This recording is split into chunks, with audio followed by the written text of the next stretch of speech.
L'intuizione grafica che racchiude l'anima dell'intero disegno è potente tanto quanto è ridotta nelle dimensioni e rischia di sfuggire a uno sguardo superficiale. È proprio uno sguardo, anzi lo sguardo, è il fulcro del logo del Giubileo della Misericordia, lo speciale periodo che Papa Francesco ha voluto annunciare lo scorso 13 marzo nella Basilica di San Pietro e indire solennemente un mese dopo, l'11 aprile, con la pubblicazione della bolla pontificia.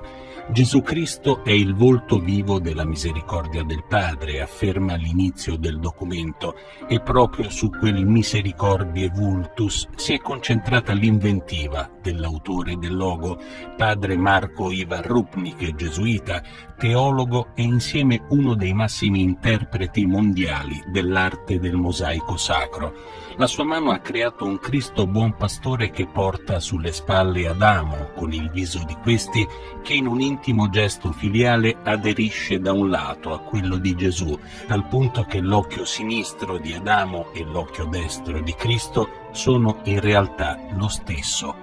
Tutta la redenzione in un piccolo tratto di matita. Dio guarda l'uomo in modo tale che l'uomo lo può comprendere, gli si comunica in modo tale che l'uomo può vedere, e ciò che vede l'uomo vede anche Dio, e l'uomo comincia a vedere il modo di Dio, questa divina umanità di Cristo. Lì si vede che veramente Cristo ha assunto tutta l'umanità. Il rosso, le varie gradazioni di blu, la sfumatura cupa dell'oro dell'abito di Adamo, in contrasto col bianco sfolgorante di quello di Cristo. Ogni scelta cromatica nel logo del Giubileo della Misericordia è pensata secondo il codice fissato 1000 anni fa dagli artisti di ispirazione cristiana. Rosso, il colore del sangue, della vita, è il colore di Dio. Blu è il colore dell'uomo, l'unica creatura che sa guardare il cielo, mentre il bianco è dello Spirito Santo perché riflette la vita trinitaria. Il verde racconta il creato, il nero la notte e la morte. Cristo è bianco perché difatti dogmaticamente negli inferi scende Cristo, l'anima di Cristo, la vita dello Spirito di Cristo, mentre il suo corpo riposa nella tomba. Allora è la luce, è la vita eterna del Figlio che scende.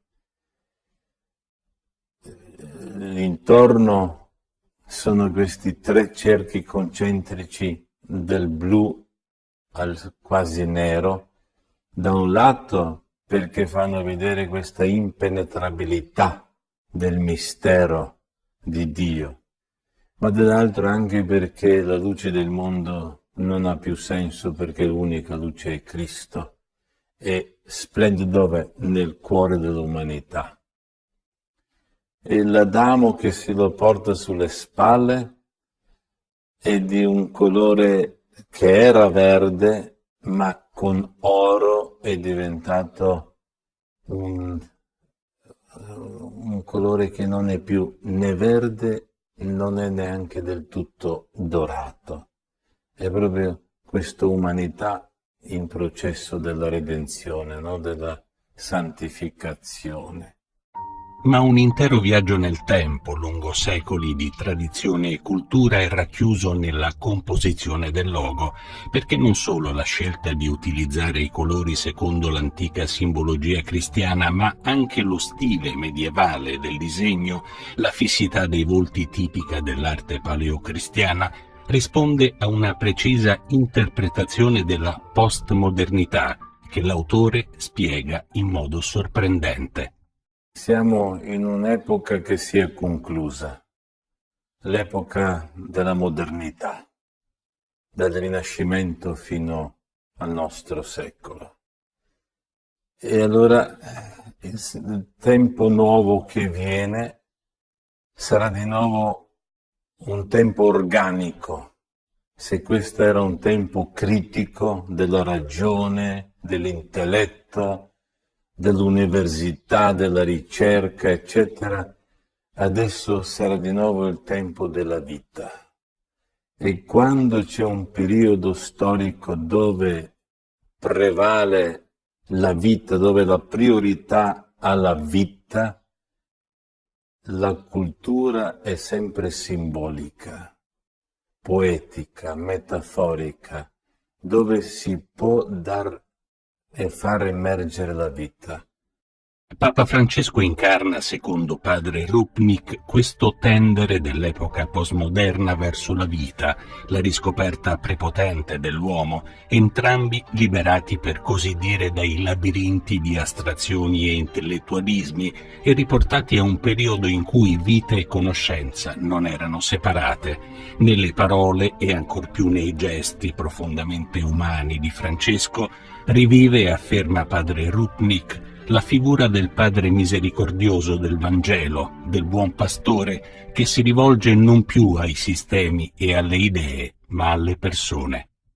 Penso che è un grande pontificato questo di Francesco, perché veramente già fa parte della nuova epoca, non fa parte più di questa epoca passata, è già la profezia della novità e la si vede proprio perché la parola sua è importante, ma il gesto e l'immagine altrettanto. È già un linguaggio simbolico nel senso nobile della teologia, cioè dove l'unità di due mondi, divino-umano, creato e increato, si esprimono uno nell'altro. Quando Cristo spirò sulla croce, noi abbiamo colto questo respiro e abbiamo cominciato a respirare. E perciò Adamo e Cristo si sono così vicini in questa immagine. E così vicino al popolo percepisce Papa Francesco.